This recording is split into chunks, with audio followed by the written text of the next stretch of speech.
Bonjour, Monsieur Hassan. Bonjour, Monsieur Marat, notre journaliste du futur. Merci beaucoup, je suis ravi pour les compliments. Et nous sommes là aujourd'hui pour vous rencontrer en tant que membre, n'est-ce pas, d'une maison, le Centre de l'immigré. Dites-nous, le Centre de l'immigré, qu'est-ce que c'est?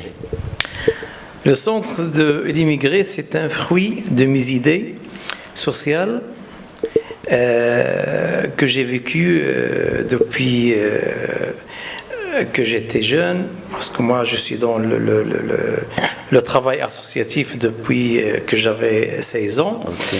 Donc le Centre de l'immigré, c'est une idée par laquelle on traite la cause de l'immigration en offrant à l'immigré un milieu favorable qui le pousse à se sentir un être humain qui a une valeur qui doit être traitée sur la même valeur, la même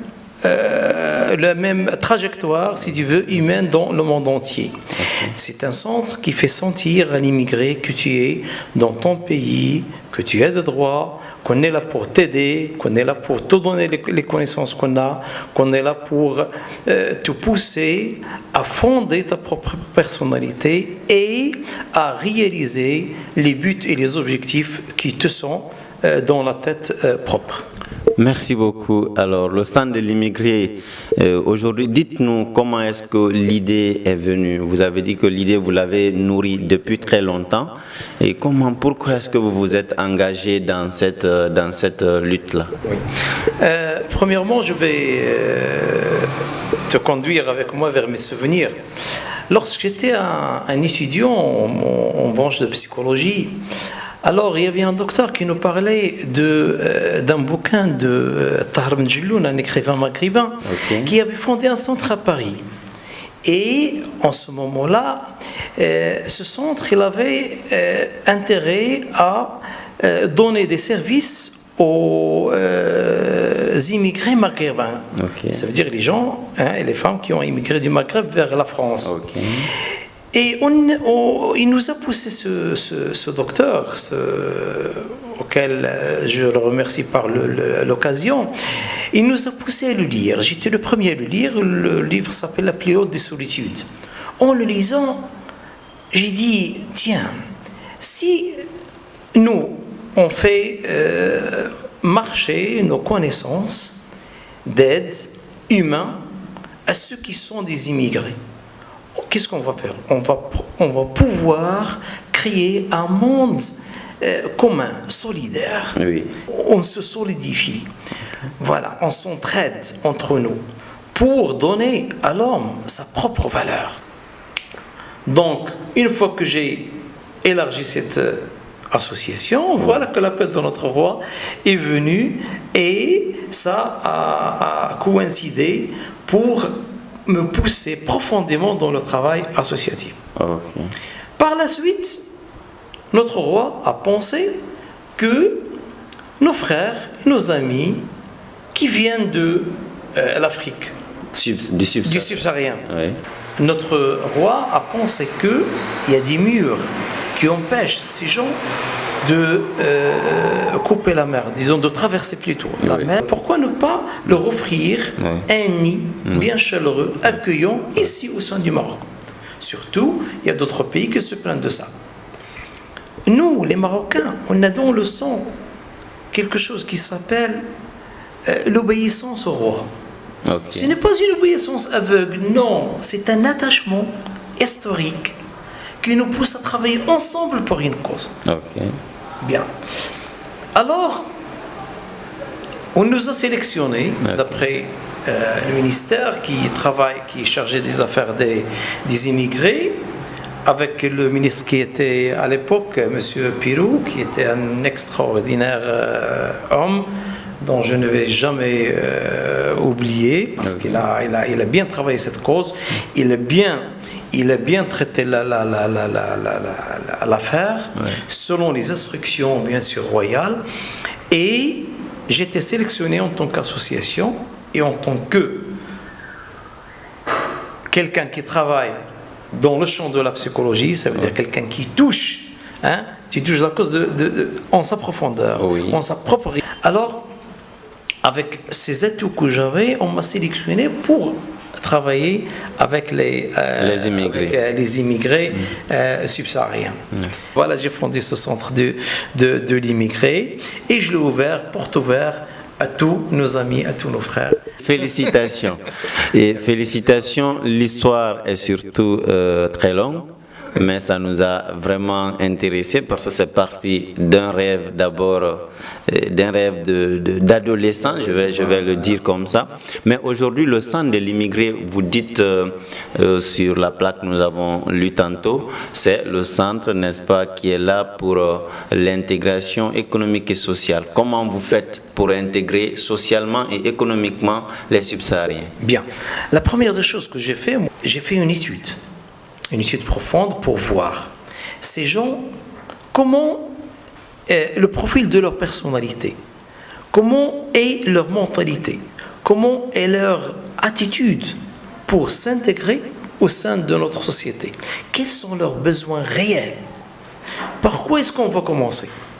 Alors j'ai vu que, premièrement, ils avaient besoin de comment communiquer avec les Marocains. Effectivement. Bien. Pour communiquer avec les Marocains, je suis même parti vers les Marocains pour voir quelles sont les arrière-pensées, les idées qu'ils ont, les jugements qu'ils ont à l'intérieur. Oui. Et en travaillant sur l'histoire, j'ai pu avoir quelles sont les réactions des Marocains. Donc j'ai dit, pour que les Marocains, surtout au niveau de Marrakech, pour qu'ils accueillent les immigrés, et pour que les immigrés acceptent cet accueil, je dois quoi faire? Je dois faire des arrangements, oui. Des arrangements Oui. pour faire approcher les uns des autres. J'ai pensé premièrement à faire des événements de connaissances, de cohabitation, en travaillant sur, par exemple, des événements environnementaux, par exemple, sur des fêtes musicales, par exemple, et également j'ai travaillé sur des exposés, des dupliants que j'ai distribués au sein des maisons, aux gens, dans les souks et tout ça, pour le dire. Ces gens qui viennent, ils sont utiles pour nous. Nous également, on a subi cette douleur. On était parti vers la France, vers la Suisse, vers l'Italie, pour immigrer, pour avoir de l'argent, pour aider. Et ce sont ces gens-là qui nous ont éduqués à comment faire, à comment cohabiter avec eux. Donc on va faire la même chose avec ces gens-là. On va les éduquer, ils sont faciles, ils sont maniables, et j'ai traité les arrière-pensées qu'ils avaient dans leur tête, en les gommant, en les effaçant totalement, voilà. Et également en poussant nos amis subsahariens à manifester un comportement qui est un comportement respecté. Oui. Bien. Deuxième des choses, j'ai vu, le deuxième résultat, c'était ces gens, pourquoi ils ont émigré vers nous? La réponse, c'est pour avoir de l'argent, ça veut dire pour vivre. Donc, on doit leur donner la chance de vivre. Bien pour sûr. ça, je dois évoluer leurs connaissances. J'ai vu que le type de connaissances qu'ils portent avec eux est un petit peu faible devant les demandes du réel à Marrakech. Bien sûr. Donc, on doit quoi faire? On doit les former. Donc, j'ai déclaré deux types de formation pour les femmes. J'ai fait une formation de coiffure. J'ai donner des attestations. Voilà, et même des attestations, ça veut dire des cours théoriques et pratiques une année, par la suite des attestations. Même, je suis parti vers les salons et je leur ai créé des postes de travail avec les Marocains qui avaient des salons. Ça pour les femmes. Oui. Pour les garçons et les hommes, j'ai vu que la profession qu'il peut faire, c'est le commerce. Oui, bien sûr. Et donc, j'ai fait des excursions, des sorties vers les souks. Je leur ai montré où sont les souks, où sont les fournisseurs, comment travailler avec les fournisseurs, comment avoir la marchandise facile, comment avoir la marchandise à des frais médiocres. Oui. Excusez-nous, les souks, pour ceux-là qui nous suivent, ils ne connaissent pas c'est quoi les souks. Je précise que ce sont les marchés ici. Ce sont les marchés. On a découvert sur le champ qu'ils achetaient de la marchandise des gens qui les comptent à des prix très élevés. Oui, oui, on leur vendre en fait à un prix plus... Ça veut dire des intermédiaires. Voilà, des intermédiaires. Donc moi, ce que j'ai fait, c'est j'ai chassé les intermédiaires, médiation toute, et puis je leur ai montré et également j'ai poussé les commerçants, les grands commerçants à faciliter la tâche à ces gens.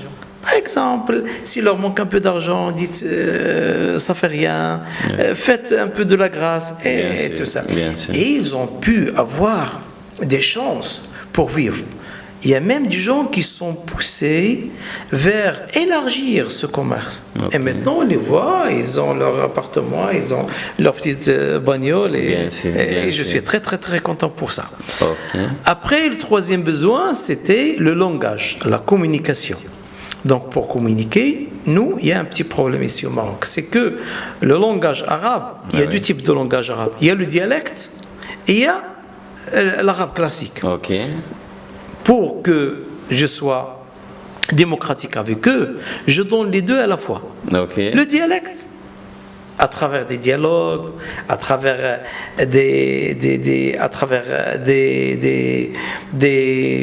ça s'appelle comme des discussions avec les gens en notre compagnie. Et l'arabe classique, en travaillant sur des livres qu'on a eu de l'Agence nationale de l'alphabétisme. Et je dis ça pour que tous les gens savent que c'est réglementé, qu'on travaille sur des bouquins qui sont régularisés, et qui marchent avec le système éducatif marocain. C'est comme le langage qu'on donne aux analphabètes marocains. C'est le même. Le même, et on travaille sur le même livre. Ça veut dire qu'ils sont à pied d'égalité. Donc, on travaille l'arabe classique et le dialecte. Beaucoup de gens, comme tu as vu à plusieurs reprises, ils ont commencé à parler, parce que lorsqu'ils parlent avec quelqu'un, ici, par exemple à Marrakech, lorsque tu lui dis « Monsieur, s'il te plaît, quelle heure est-il » il va te répondre, mais il va garder toujours une distance entre toi et lui. Mais si tu lui dis « Akhouya », qui veut dire « mon frère », il va t'ouvrir son cœur. Et tu es proche. Et si tu es proche, tu vas prendre le service de il est 1h20 et il va te dire est-ce que tu as besoin d'autre chose. Tu auras deux services à gagner. Donc voilà. Pour également les autres, un quatrième résultat auquel je suis arrivé, c'est que ces gens ont besoin d'être traités d'une façon humanitaire. Donc j'ai commencé à leur trouver des sources d'où avoir des produits alimentaires pour s'entraider dans leur vie. Comment avoir des vêtements, comment avoir par exemple des médicaments, comment avoir un accès aux soins sanitaires. Et j'ai travaillé soit par taper des portes ministérielles à Rabat, soit par taper des portes administratives ici à Marrakech. Et Dieu merci, tout le monde répond à l'appel royal. Merci beaucoup, monsieur Hassan. Nous-mêmes, nous avons été témoins. Il faudrait que nous disions cela ici publiquement. Nous avons été témoins la fois dernière, le mois de Ramadan passé, où nous avons assisté à la distribution des ftors, des ruptures, des paniers de rupture, de jeûne que l'établissement a bien voulu donner à tous les subsahariens qui sont ici à Marrakech. C'était plus de 300 paniers, Ça, je suis très fier. En tout cas, les subsahariens de Marrakech ont quand même pu témoigner. Et nous avons encore reçu un message selon lequel il y avait ici dans cette semaine-là, au cours de cette semaine-là, une consultation gratuite. Là, ce sont et des médicaments gratuits. Et des traitements gratuits surtout. Là, ce sont vraiment des activités à encourager. Ce sont des activités à encourager, des initiatives à encourager surtout pour le jeune immigré qui quitte l'Afrique du Sud du Sahara pour arriver ici. Mais aujourd'hui, pour tous ceux-là qui nous suivent et qui veulent connaître le centre, qui veulent venir ici, qu'est-ce que vous allez leur dire ici au centre? Qu'est-ce que vous allez leur donner concrètement? Qu'est-ce qu'ils vont apprendre ici au centre? Parce qu'on voit des ordinateurs, on voit des salles de classe et tout. Qu'est-ce qu'ils vont apprendre? Ils vont apprendre plusieurs choses. Premièrement, ils vont élargir, améliorer leurs connaissances. S'ils ont besoin, par exemple, d'une formation en informatique, on va leur donner cette formation en informatique. S'ils ont besoin, par exemple, d'une amélioration sur le niveau du langage parlé, on va leur apprendre l'arabe. S'ils ont besoin d'un suivi sanitaire, on va leur le faire. S'ils veulent, par exemple, suivre le tracé de comment faire, comment fonder le projet de leur vie, comment faire avec les Marocains? On va traiter chacun selon son propre projet de vie et le pousser à avoir le matériel, par exemple, le fonds monétaire et tout ça pour, par exemple, créer sa propre entreprise si l'on a besoin ou avoir un auto-emploi. Et c'est le temps surtout pour nous de rappeler que ce n'est pas un centre de rétention. Le centre de l'immigré est totalement différent des centres de rétention pour les immigrés par l'Union européenne dans les pays africains. Et il faut rappeler surtout, il faut préciser que le Maroc refuse catégoriquement d'avoir des centres de rétention des immigrés subsahariens sur son territoire. Et donc le centre de l'immigré est totalement différent. Nous arrivons vers la fin de cet entretien. Oui. Mais est-ce que les centres comme ça existe dans les autres villes du Maroc? Je crois que ce genre de centre n'existe pas de la même façon. Parce que d'après les documentaires que je vois par exemple à la télé, ou bien lorsqu'on est par exemple rassemblé par le ministère, je vois par exemple qu'il y a un centre semblable à Fès, je crois Oujda, je crois à Tanger. C'est...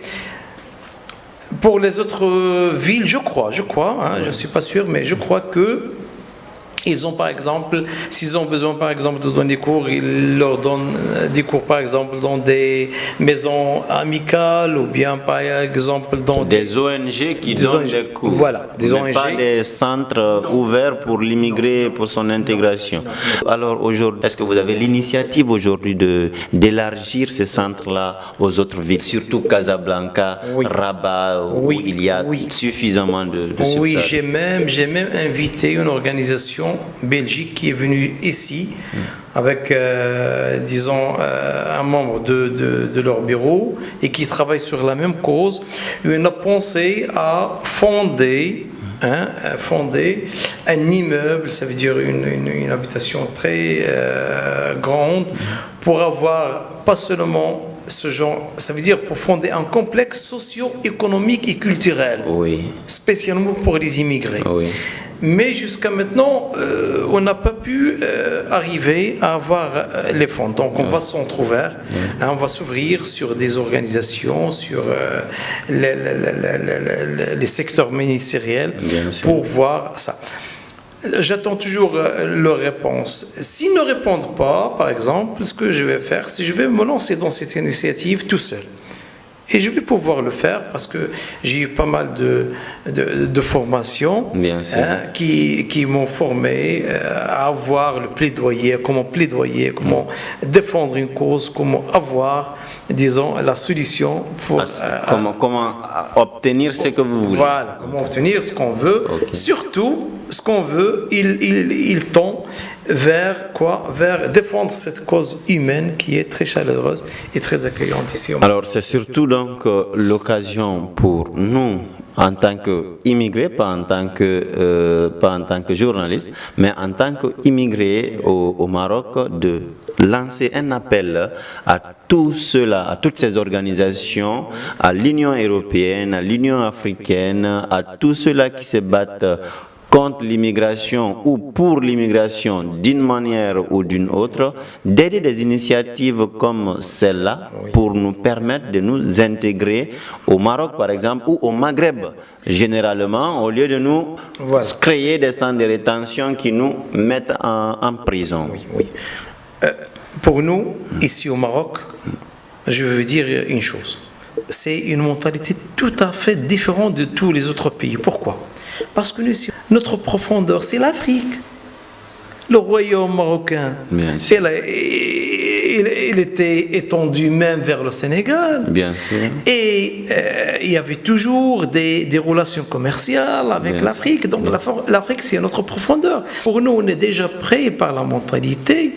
Dans notre inconscient, on est prêt à collaborer, à aider, à s'entraider avec... et tu vois...